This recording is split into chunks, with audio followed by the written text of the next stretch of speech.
Kisah Umar bin Khattab. Inilah Umar bin Khattab radhiyallahu an, salah seorang khulafaur rasyidin yang telah membuktikan diri sebagai penolong agama dan berjihad dengan nama Rabbul Alamin. Khalifah yang berhasil memadamkan api kejayaan Majusi sehingga orang-orang kafir sangat benci kepadanya. Di antara mereka yang paling menonjol kebenciannya kepada Umar adalah Abu Lu'lu'ah al-Majusi, seorang budak yang berprofesi sebagai tukang kayu sekaligus pandai besi dan tinggal di Madinah. Ia membuat suatu alat yang biasa digunakan untuk menggiling tepung. Alat itu terdiri dari dua batu yang dibelah. Satu batu ditaruh di atas yang lain, lalu biji gandum dilemparkan ke tengah-tengahnya, kemudian diputar dengan tangan. Rupanya dia sedang menunggu saat yang tepat untuk membalas dendamnya terhadap Umar.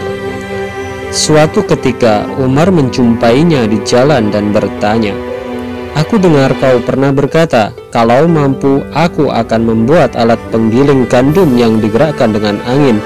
Benarkah?" Budak itu menoleh ke Umar dengan muka masam. "Ya, benar. Aku akan membuat untukmu alat giling yang akan menjadi pembicaraan manusia dari barat hingga timur," katanya.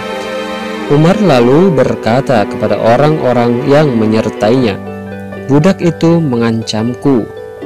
Setelah itu budak tadi membuat sebuah pisau yang mempunyai dua mata. Penggunaan pisau itu dengan memegang bagian yang ada di antara dua matanya.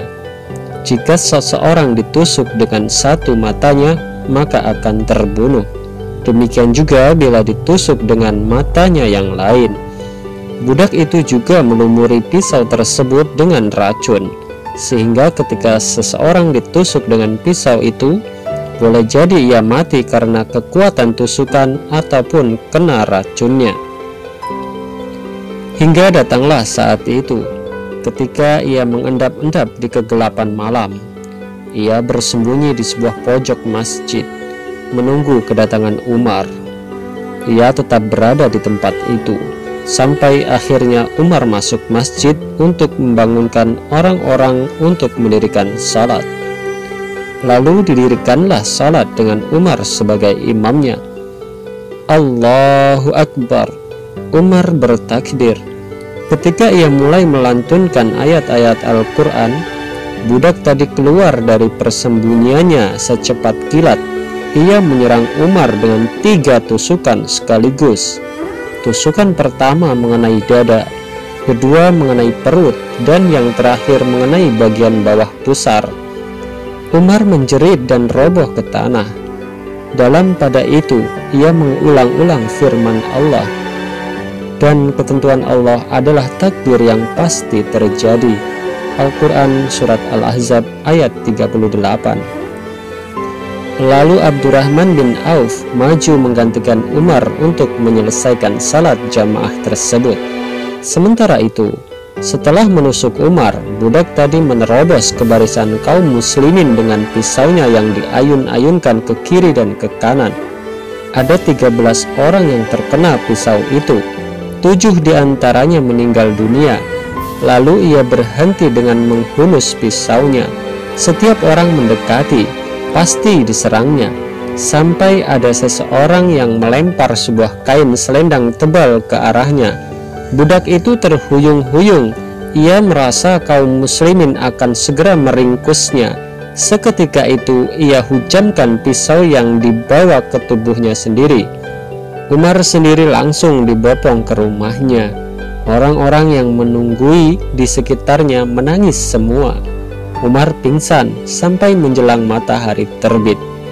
Ketika siuman, dipandanglah wajah orang-orang di sekelilingnya.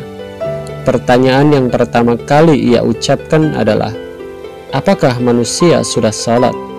Mereka menjawab, "Sudah." "Segala puji bagi Allah, sesungguhnya tak dianggap Islam orang yang meninggalkan sholat," katanya. Umar lalu meminta air untuk berwudu. Sebenarnya ia hendak berdiri untuk mengerjakan sholat, namun tidak mampu. Ia kemudian meraih tangan anaknya Abdullah untuk mendudukkan tubuhnya di belakang Abdullah. Umar duduk bersandar pada anaknya. Darah terus mengalir dari luka bekas tusukan. Abdullah bin Umar berkata, "Demi Allah, aku mencoba menutupi luka itu dengan jariku, namun darah itu terus mengalir. Hingga akhirnya kami ikat lukanya dengan sorban." Demikianlah Umar menunaikan salat subuhnya. Setelah itu Umar berkata kepada Ibnu Abbas, "Lihatlah siapa yang telah membunuhku." Dijawab, "Engkau diserang oleh seorang budak Majusi. Beberapa orang juga telah diserangnya, lalu ia bunuh diri." Umar berujar, "Segala puji bagi Allah yang menjadikan pembunuhku tidak dapat memusuhiku di hadapan Allah dengan satu sujud pun." Setelah itu seorang tabib datang mengobatinya. Tabib itu menuangkan air yang dicampur kurma, sehingga dari luka Umar keluarlah air. Ia mengira bahwa yang keluar dari luka adalah cairan darah dan nanah, lalu menuangkan susu. Sesaat susu itu keluar dari luka di bawah pusar. Tabib berkesimpulan bahwa tusukan budak itu telah merobek tubuhnya. Ia lalu berkata, "Wahai Amirul Mukminin, berwasiatlah. Aku yakin kalau tidak hari ini, pasti besok engkau akan meninggal." Umar menjawab, "Engkau benar. Andai saja engkau tidak mengucapkan yang seperti tadi, pasti kau telah berbohong. Demi Allah, seandainya aku memiliki semua isi dunia, akan kugadaikan demi menghadapi dahsyatnya suatu hari saat menghadap Allah." Lanjutnya, Ibnu Abbas berkata, "Kalau kau berkata begitu, semoga Allah memberikan balasan kebaikan bagimu. Bukankah Rasulullah SAW pernah berdoa agar Allah memuliakan Islam denganmu dan kaum muslimin ketika mereka dicekam ketakutan di Mekah? Ketika kau masuk Islam, keislamanmu membawa wibawa dan kesucian. Kemudian kamu hijrah, hijrahmu menjadi pembuka. Kamu pun tak pernah absen dalam peperangan yang diikuti Rasulullah melawan orang-orang musyrik. Lalu Rasulullah wafat dalam keadaan ridho terhadapmu, dan digantikanlah oleh seorang khalifah Abu Bakar. Ia lalu wafat dalam keadaan ridho terhadapmu. Kemudian sebagai pengganti, engkau pimpin manusia dengan baik. Denganmu Allah membuka, menaklukkan negeri-negeri sehingga mengeluarkan harta, pajak, dan memberangus musuh-musuh. Kemudian ia menganugerahimu syahadah. Sungguh keberuntungan nyata bagimu." Umar menanggapi, "Demi Allah, orang yang tertipu adalah yang tertipu dengan ucapanmu.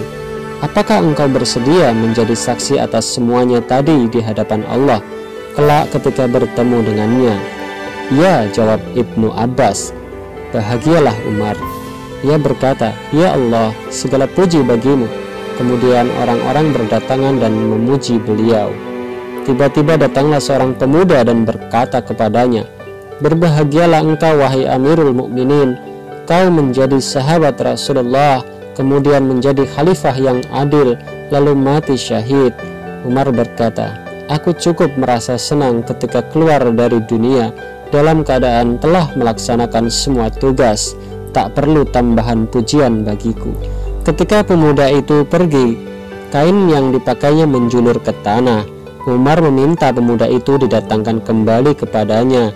Ia berkata, "Hai anak saudaraku, angkatlah kainmu. Yang demikian itu lebih bersih bagi pakaianmu dan lebih takwa di sisi Rabbmu." Berikutnya rasa sakit yang dialami Umar bertambah parah, dan kepayahan itu pun telah menyelimuti dirinya. Abdullah bin Umar berkata, "Ayahku pingsan, lalu kuletakkan kepalanya di atas tanganku. Ketika siuman ia berkata, 'Letakkanlah kepalaku di atas tanah.' Lalu pingsan kembali. Kupegangi kepalanya dengan tanganku. Ketika siuman lagi ia mengulangi pintanya, 'Letakkanlah kepalaku di atas tanah.' Aku berkata, 'Wahai ayah, apakah tidak sama saja antara tanganku dan tanah?' Ia menjawab, "Temukan wajahku dengan tanah, semoga Allah mengasihaniku. Kalau aku sudah mati, segeralah kubur aku. Yang demikian adalah kebaikan yang kau segerakan bagiku, atau sebuah kejelekan yang kau lepaskan dari pundak kalian." Ia berkata lagi, "Celakalah Umar, celakalah ibunya jika Allah tidak mengampuninya." Lalu tubuhnya melemah dan ia menghadapi sakaratul maut dan meninggal. Umar dikubur di samping dua sahabatnya, Rasulullah dan Abu Bakar. Ya, Umar telah meninggal, tetapi bayang-bayang kepribadiannya tak pernah mati. Ia telah mempersiapkan amal yang soleh dan derajat yang tinggi.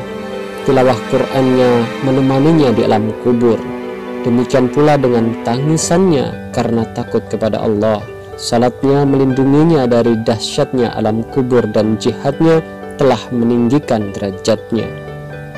Ia telah berpayah-payah sebentar di dunia untuk kemudian beristirahat lama di akhirat. Ia telah disebut Rasulullah SAW sebagai salah satu dari 10 orang yang dijamin masuk surga. Bahkan dalam sebuah riwayat Bukhari, Rasulullah SAW pada suatu hari bersabda, "Ketika tidur, aku bermimpi berada di surga. Aku melihat seseorang perempuan berwudu di samping sebuah istana.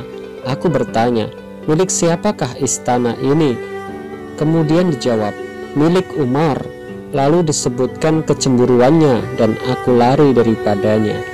Umar lalu menangis dan berkata, apakah kepada engkau aku cemburu, wahai Rasulullah? Inilah teladan orang-orang soleh. Mereka meyakini datangnya ajal dan bersiap-siap menghadapinya setiap waktu. Ketika seorang hamba yang terkenal zuhud, Abdullah bin Idris, dalam kondisi sakaratul maut, ia menjerit. Mendengar jeritan itu, putrinya menangis. Abdullah berkata, wahai putriku, jangan kau menangis. Aku telah menghatamkan Al-Quran di rumah ini sebanyak 4.000 kali. Semuanya kulakukan demi menghadapi saat-saat seperti sekarang ini.